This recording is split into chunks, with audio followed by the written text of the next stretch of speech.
तो दोस्तों आज हम राजस्थान सीईटी के लिए 25 इम्पोर्टेंट प्रश्नों के बारे में बात करेंगे और ये सभी प्रश्न मोस्ट इम्पोर्टेंट सिलेक्टेड प्रश्न और परीक्षा में आने लायक प्रश्न, इसलिए वीडियो में आप अंत तक जरूर बने रहे। तो चलो वीडियो को शुरू करते हैं। तो आपका पहला सवाल है कि ताम्र संस्कृति के चिन्ह किस जिले में उपलब्ध हैं। मोस्ट इम्पोर्टेंट क्वेश्चन है। तो ये जो चिन्ह हैं ये उपलब्ध हैं उदयपुर में। तो दोस्तों आपको 25 प्रश्न दिए जाएंगे, जिसमें से आपने कितने प्रश्न चाहिए है वो मैं लास्ट में कमेंट में जरूर बताएं, जिससे कि आपकी प्रिपरेशन होती रहेगी। तो अगला प्रश्न देखते हैं। अगला सवाल है कि प्राचीन नगर जो महाभारत और महाभाष्य दोनों में उल्लेखित हैं। तो वह नगर है मध्यमिका, जो महाभारत और महाभाष्य दोनों में उल्लेखित हैं। अगला सवाल है कि बागोर सभ्यता किस नदी के किनारे अवस्थित हैं। मोस्ट इम्पोर्टेंट क्वेश्चन है। तो ये जो सभ्यता है ये स्थित है कोठारी नदी के किनारे। अगला सवाल है कि निम्नलिखित में से कौन सा काल कालीबंगा सभ्यता से संबंधित है। तो वह काल है 2500 ईसा पूर्व से 1500 ईसा पूर्व तक। यह काल है जो कालीबंगा सभ्यता से संबंधित है। अगला सवाल है कि प्रोफेसर HD सांकलिया के निर्देशन में जिस सभ्यता स्थल का उत्खनन हुआ वह है। तो वह सभ्यता है आहड़ सभ्यता। ठीक है, आहड़ सभ्यता वह सभ्यता है जिसका उत्खनन है जो HD सांकलिया के निर्देशन में हुआ था। अगला सवाल है कि आहड़ संस्कृति के लोग निम्नलिखित में से किस धातु से परिचित नहीं थे। तो वह धातु थी चांदी। ठीक है, चांदी धातु से परिचित नहीं थे कौन सी संस्कृति के लोग। तो आपको याद रखना है वह संस्कृति थी आहड़ संस्कृति। अगला सवाल है कि मौर्ययुगीन बौद्ध स्तूप के पुरावशेष कहाँ से प्राप्त हुए हैं।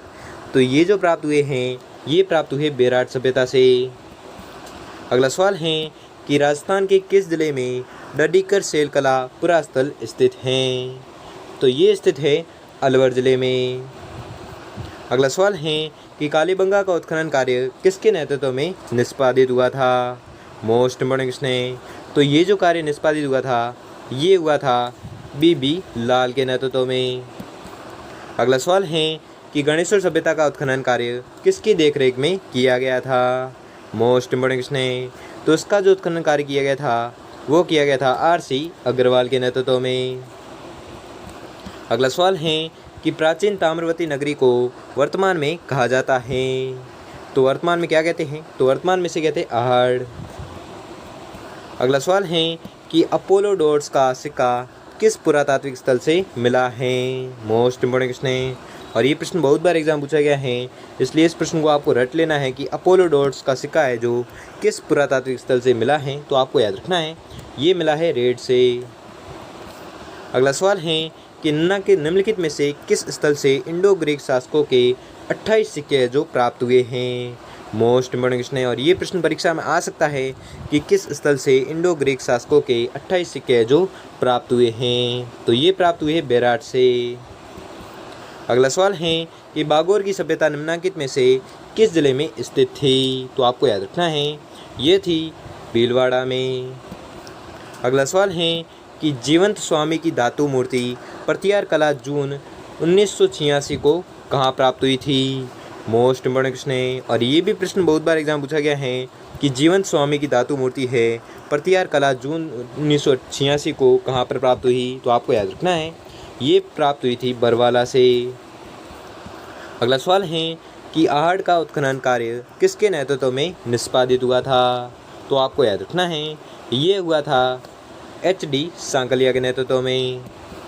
अगला सवाल है कि आहड़ सभ्यता की सर्वप्रथम खुदाई किसने की थी। मोस्ट इम्पोर्टेंट क्वेश्चन है। तो इसकी जो सर्वप्रथम खुदाई की थी वो की थी अक्षय कीर्ति व्यास ने।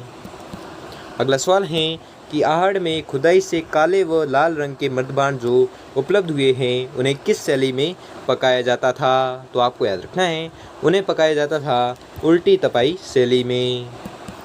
अगला सवाल है कि साबी नदी के तट पर प्राचीन राजस्थान की सभ्यता का कौन सा स्थल है जो बसा हुआ था। तो वह बसा हुआ था जोधपुरा। अगला सवाल है कि प्राचीन पुरातात्विक स्थल गढ़दड़ा किस नदी के किनारे विकसित हुआ है। तो आपको याद रखना है ये विकसित हुआ है छाजा नदी के किनारे। अगला सवाल है कि कालीबंगा पुरास्थल के किस दिशा में जुता हुआ खेत है जो मिला हुआ है। मोस्ट इम्पोर्टेंट क्वेश्चन है और ये भी प्रश्न परीक्षा में आ सकता है कि कालीबंगा पुरास्थल के किस दिशा में जुता हुआ खेत है जो मिला है। तो आपको याद रखना है ये मिला है दक्षिण पूर्व दिशा में। अगला सवाल है कि गिलुंड किस नदी के किनारे पर स्थित हैं। मोस्ट इम्पोर्टेंट क्वेश्चन है और ये प्रश्न दूसरी बार रिपीट हो रहा है। मैंने पहले भी बताया था कि गिलुंड किस नदी के किनारे स्थित है, तो आपको याद रखना है ये स्थित है बनास नदी के किनारे। अगला सवाल है कि निम्नलिखित में से किस स्थल से जाक बाबा प्रतिमा प्राप्त हुई है, तो आपको याद रखना है ये प्रतिमा प्राप्त हुई है नोह से। ठीक है, नोह स्थल से क्या प्राप्त हुआ है, जाक बाबा की प्रतिमा है जो प्राप्त हुई है। अगला सवाल है कि गणेश्वर की सभ्यता खालिस्तान में स्थित थी। मोस्ट इंपोर्टेंट क्वेश्चन है, ये आज की क्लास का वेरी मोस्ट इम्पोर्टेंट क्वेश्चन है और ये प्रश्न बहुत बार एग्जाम में रिपीट भी हो चुका है। तो इस प्रश्न को आपको रट लेना है, कुछ भी करके याद कर लेना है कि गणेश्वर की सभ्यता खालिस्तान में स्थित थी। तो कहाँ पर स्थित थी, तो इसकी जो सभ्यता थी वो स्थित थी सीकर में। अगला सवाल है और ये आज का अंतिम सवाल है कि त्रिरत्न स्वास्तिक चिन्ह व दैया के चिन्ह प्राप्त हुए थे, तो आपको याद रखना है ये चिन्ह प्राप्त हुए थे बेराट से। ये भी मोस्ट इम्पोर्टेंट क्वेश्चन है, ये प्रश्न परीक्षा में आ सकता है कि त्रिरत्न स्वास्तिक चिन्ह व दैया के चिन्ह जो प्राप्त हुए हैं, तो कहाँ से प्राप्त हुए हैं, तो ये प्राप्त हुए बेराट से। तो दोस्तों आपको 25 प्रश्न दिए थे, जिसमें से आपने कितने प्रश्न चाहिए है वो हमें जल्दी से जल्दी कमेंट करके जरूर बताएं। और अगर आपके लिए वीडियो थोड़ा भी हेल्पफुल साबित हुआ हो तो वीडियो को लाइक और चैनल पर नए तो चैनल को सब्सक्राइब कर लीजिए और बेल आइकन को प्रेस कर लीजिए, जिससे कि वीडियो की नोटिफिकेशन आपको मिलती रहेगी। धन्यवाद।